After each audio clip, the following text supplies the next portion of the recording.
Okay, in this video, we're going to run over the Calf Project's data dictionary file.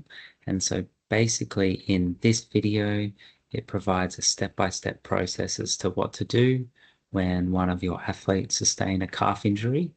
And then further down in the document, we've basically defined all of the different tests and all of the different categories that we've put inside the rehab monitoring tool. Now, of course, if you have any questions, then you can always reach out to us. But hopefully this acts as a bit of a guide as to some of the step-by-step processes you'll go through, as well as some of the definitions for the tests we've put in the Rehab Monitor tool. So if you look at the first page here for our data dictionary, and you'll have access to this inside the Teams folder, when your athlete sustains an injury, first step is to get them to fill out the QR code for consent.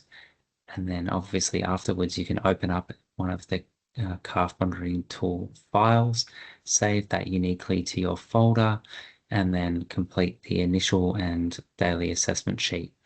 For subsequent sessions, you continue to use your general tracker and milestones.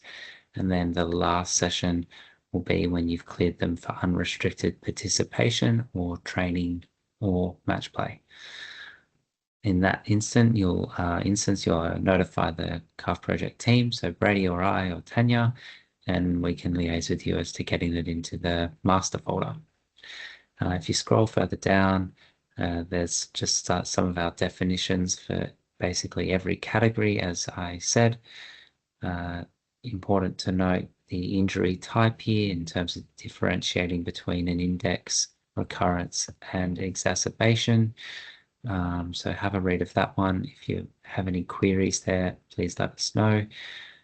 And then if we go even further down, you can see we've got some definitions as to how to complete some of the tests. So this is just a way of ensuring that we're all speaking the same language.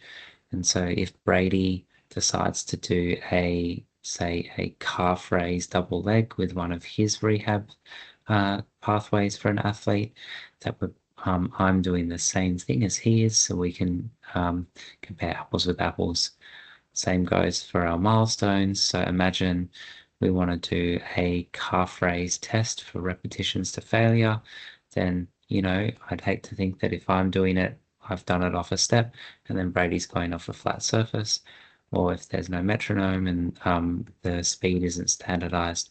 Lots of little things like that you can read through and try and standardize some of your assessments for calf injuries.